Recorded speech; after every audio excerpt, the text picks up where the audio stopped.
Hello folks, my name is Jen. I'm from Golden State Times. Welcome back to the newsroom, and today I have a breaking news story. This one comes courtesy of GoldenStateTimes.com, and it has to do with China.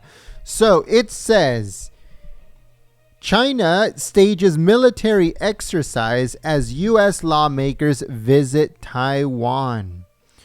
You heard it right, folks, and it says China said that its military staged an exercise on Friday to reinforce its threat to use force to bring Taiwan under its control. Doesn't that sound a little bit similar to what Russia wanted to do or is doing? It says a U.S. lawmaker visiting Taiwan made a pointed and public declaration of their support for the self-governing island democracy while issuing a warning to China. It says the 6 lawmakers met the Taiwanese president Tsai Ing-wen on Friday morning and were also scheduled to meet with the island's defense minister. It says that the military drills conducted by the People's Liberation Army Eastern Theater Command in areas opposite of Taiwan was a countermeasure to recent negative actions of the U.S., including the visit of a delegation of lawmakers to Taiwan, according to Chinese Foreign Minister spokesperson Zhao Lihuan, according to the report.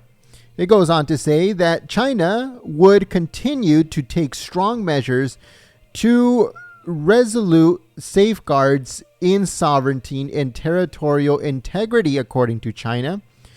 It says that Senator Lindsey Graham of South Carolina said that the U.S. will stand for what we love and we stand with you. He was talking to the Taiwanese.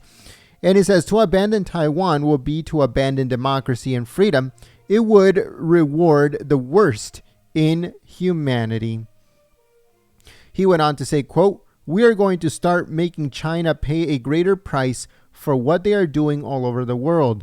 The support for Russian President Vladimir Putin must come with a price."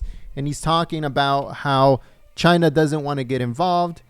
China wants to say, hey, let Russia do whatever it has to do. Don't get involved.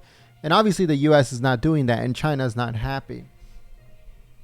It finishes off by saying that the delegation was led by Lindsey Graham, and also in attendance was Senator Richard Burr of North Carolina, Senator Robert Portman of Ohio, Senator Benjamin Sass of Nebraska, and Representative Ronnie Jackson of Texas. So all of those were Republicans.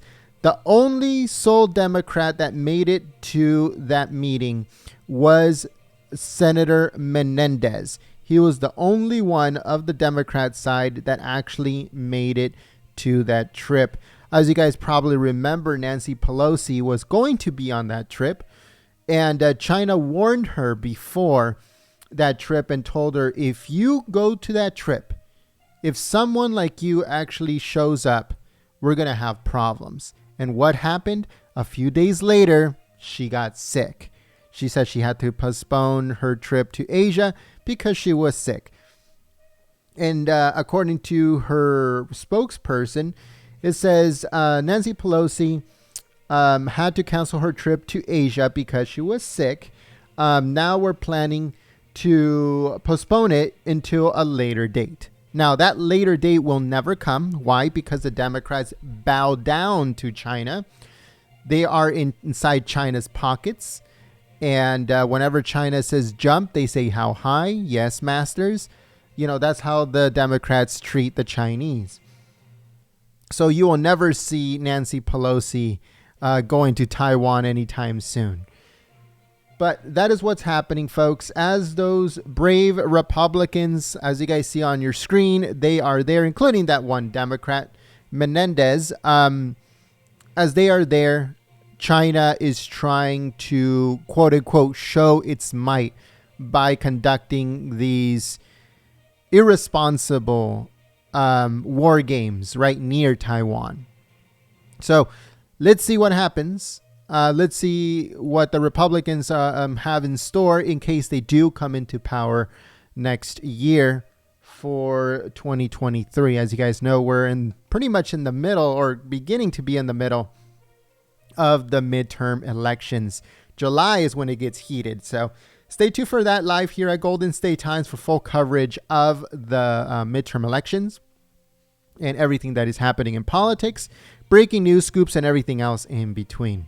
So let us know, what do you guys think about this irresponsible move by China, trying to quote unquote show its might against the United States by conducting these irresponsible war games near where U.S. delegation were actually present. So let us know what you guys think in the comment section below. Should China pay the price, and what price should China pay?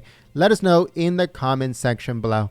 Thanks so much for joining us here at Golden State Times. If you guys missed our previous video, this should be coming up on your screen, including Biden shaking the hand of someone that wasn't there. Pretty crazy stuff. And also China sending their new J-20 fighter jets made in China instead of in Russia like the previous model, and with a bunch of upgrades that the United States is still trying to figure out what they are, including stealth, mobility, and actual fighter power. So let's see what comes from that. But if you guys are interested in watching that video, it should be coming up on your screen.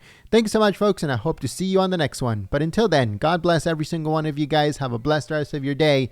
My name is Jed Goldstein, signing out. Peace.